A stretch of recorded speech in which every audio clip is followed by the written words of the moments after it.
আসসালামু আলাইকুম রহমতুল্লাহ বারাকাতু। আবারও চলে আসলাম আপনাদের মাঝে একটি মেসেজ দেওয়ার জন্য।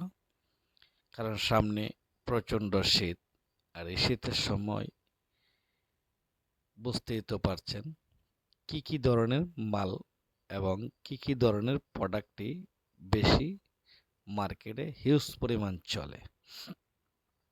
সেই মেসেজটি আজকে দেওয়ার জন্য আপনাদের সামনে চলে আসলাম।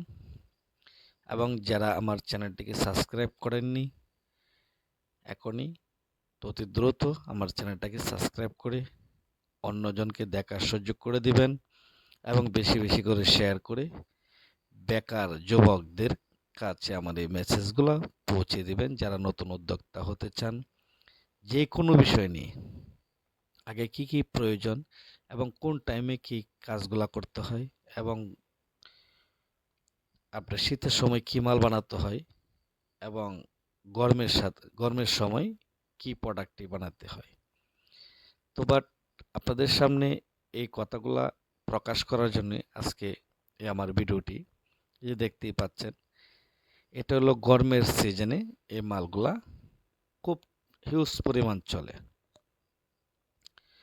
তো গরমের সময় যখন এই প্রোডাক্টটি বানাবেন, অন্য কোনো শীতের প্রোডাক্ট চলবে না মার্কেটে।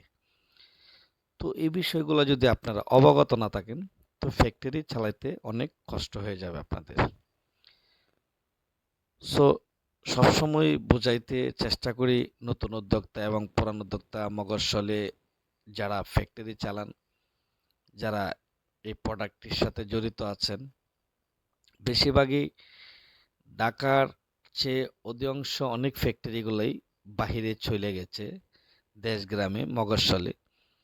তো আসলে ভাই, ফ্যাক্টরি বিজনেস যাই কিছু বলেন, প্রত্যেকেরই চালানোর মতন একটি মন মানসিকতা আছে। তো এটার পাশাপাশি বুঝতে হবে কোন সিজনে কোন প্রোডাক্টটির ভালো চলে। গরমের কাপড় যেমন শীতে চলে না, শীতের কাপড় গরমে চলে না। তো ওরকম জুতার প্রোডাক্টটিও, শীতের প্রোডাক্টটি গরমে চলবে না, গরমের প্রোডাক্টটি শীতে চলবে না। অতএব আপনার সব দিক খেয়াল রাখতে হবে কখন কোন প্রোডাক্টটি আপনার বানাতে হবে এবং দোকানদারের সামনে এই প্রোডাক্টগুলো নিয়ে যেতে হবে। তো আজকে বলবো আমি শীতের প্রোডাক্টটি নিয়ে। বেশিরভাগই উদ্যোক্তারা এক ক্যাটাগরি মাল নিয়ে মার্কেটে সব সময় লেগে আছেন, পড়ে আছেন।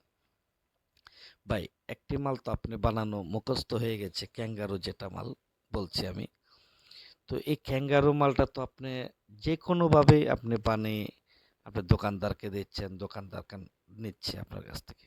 তো এখন একটু পরিবর্তনের দিকে চেষ্টা করুন, যে আপনি একটি শীতের সিজন, ইচ্ছে করলে এই 1-2 মাসে লক্ষ লক্ষ টাকা ইনকাম করার সুযোগ আছে যদি আপনি একটু চেষ্টা করেন। আর ক্যাঙ্গারু মালটার যে প্রোডাকশন এবং বিজনেস প্রফিট, কিন্তু আহামরি একটি প্রফিট নয়। কারণ ব্যাপক পরিমাণ প্রোডাকশন দিতে হয়, অনেক মেধা খাটাইতে হয়। কার চেক এটা কমে দিবেন, 75 টাকা থেকে 80 টাকার থেকে নিয়ে যে যেমন দিতে পারেন। মার্কেটে কম্পিটিশন খেড়ে ভাই, এত কম্পিটিশন কেন, এত হিংসা কেন?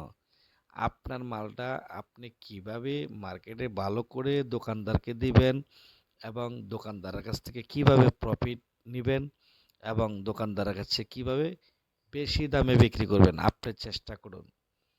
আরেকজন সাথের ভাই প্রোডাক্টটি দিচ্ছে, সে দোকানে আপনি ওই প্রোডাক্টটি নিয়ে যাচ্ছেন, যা 5 টাকা রেটে কম দিচ্ছেন।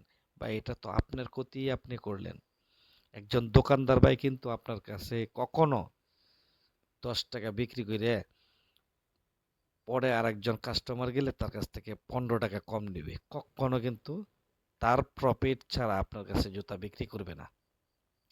তো শুধু শুধু আমরা নিজেরা নিজেরা হিংসা না করি, যার যার জায়গার থেকে দায়িত্ব পালন করি, যার যার জায়গার থেকে যার যার মালের কোয়ালিটি ভালো করার চেষ্টা করুন। প্রয়োজনে অল্প বানান, নিজে লস দিয়ে দোকানদারের পেট ভরাবেন না এবং নিজের কষ্টের টাকাগুলা গুলিস্তান ঢেলে দিয়ে আসবেন না, পরে আপনার ক্ষতি আপনার মেনে নিতে হবে। বাট দোকানদার কখনো লস দিয়ে মাল বিক্রি করে না, কিন্তু একজন উদ্যোক্তা এত কষ্ট করে মালগুলা উপার্জন করে, রাত দিন 24 ঘন্টা পরিশ্রম করে এই প্রোডাক্টটি নিয়ে, কিন্তু সে লস দিয়ে বিক্রি করতে আসতে বাধ্য। তো এই ব্যবসা আমরা যেন না করি। আসুন সুজন প্রশিক্ষণ কেন্দ্রকে ভিজিট করুন। সুজন প্রশিক্ষণ কেন্দ্র থেকে প্রশিক্ষণ নিয়ে যার যার গন্তব্যস্থানে ব্যবসাটি সুন্দর করে যে করুন। ইনশাল্লাহ ব্যবসা একদিন সফলতা আসবে নিশ্চিত। ধৈর্য ধরতে হবে। ধৈর্য কেবল সুরক্ষা, এবং ধৈর্যকে আল্লাহ পছন্দ করেন। অধৈর্য হয়ে কোনো কাজ করবেন না প্লিজ। আর আমি 27 বছরের অভিজ্ঞতা থেকে বলছি, সারা বাংলাদেশে আমি ট্যুর করি এবং বিভিন্ন ডিস্ট্রিক্টে, বিভিন্ন জেলায় এবং বিভিন্ন থানায়, বিভিন্ন গ্রামে আমি প্রশিক্ষণ দিই এই প্রোডাক্টটি নিয়ে। তো অনেক জায়গাতে আমি প্রশ্ন মুখোমুখি হই যে আসলে কিছু উদ্যোক্তা নিয়ে যারা নিজেরা কাজ করতে চায় না এবং অন্যদেরকে কাজ শিখে ফ্যাক্টরিটা চালাতে চায়। প্লিজ দয়া করে এগুলা করবেন না। যারা এগুলা করতে চান তারা আমি নিষেধ করব, পায়ের নিচে হাত রেখে বলবো বা আপনি ফ্যাক্টরিটা করবেন না, না করে অন্য একটি বিজনেস করার চেষ্টা করুন। কারণ এই বিজনেসটি করলে আগে নিজের বুঝতে হবে, নিজের বুঝে করে নিজের স্বয়ংসম্পূর্ণ বুঝ মাথায় নিয়ে তারপরে অন্য লোকদেরকে প্রশিক্ষণ দিন। তারপরে আপনি আপনার গন্তব্যস্থানে থেকে সরে অন্য কিছু করেন, ইনশাল্লাহ আপনার ফ্যাক্টরি চলবে। কিন্তু নিজে বুঝলেন না অন্য লোকে কি করবে, নিজের প্রফিটটা কি অন্য লোকে করবে, নিজের সামানটা বাঁচানোর জন্য কি অন্য লোকে করবে। একটি লেডিস মাল ধরেন বানাইতে গেলে আধা গজ ফর্ম লাগে, এটা থেকে যদি আপনি একটু চেষ্টা করেন 7 গিরায় বানাইতে পারবেন। কিন্তু একটা কারিগর দিলে কখনো 7 গিরায় বানাবে না, 8 গিরায় লাগবে। তো গিরার হিসাব আছে, গজের হিসাব আছে, ইঞ্চির হিসাব আছে, এগুলো বুঝতে হবে ভাই। জুতার জগতে অনেক কিছু বোঝার আছে যেটা আমরা 27 বছরও শেষ করতে পারি নাই। তো আমার জন্য দোয়া করবেন। আমি আপনাদের পাশে সবসময় আছি। যারা অল্প অল্প ভিডিও ইউটিউবে ছেড়ে দেয়, একদম সহজ, পানির মতন সহজ যে জুতার ভিডিওগুলা আপনার আপলোড করে ভিডিওতে, আমার মনে হয় না যে এগুলা ছাগলের পায়ে দিল ছাগলে কিনে নিবে। অনেকেই বুঝতেই পারেন যে কি বলছি এবং কি বোঝাতে চাচ্ছি। এগুলা যদি মাং না দেখে উড়ে, এই জুতাগুলা মাংনা পিনবে না। যেটা ইউটিউবে অনেকে প্রশিক্ষণের ব্যাপারে বলে আর কি, যে আমার কাছে প্রশিক্ষণ নিন, এই নিন সেই নিন।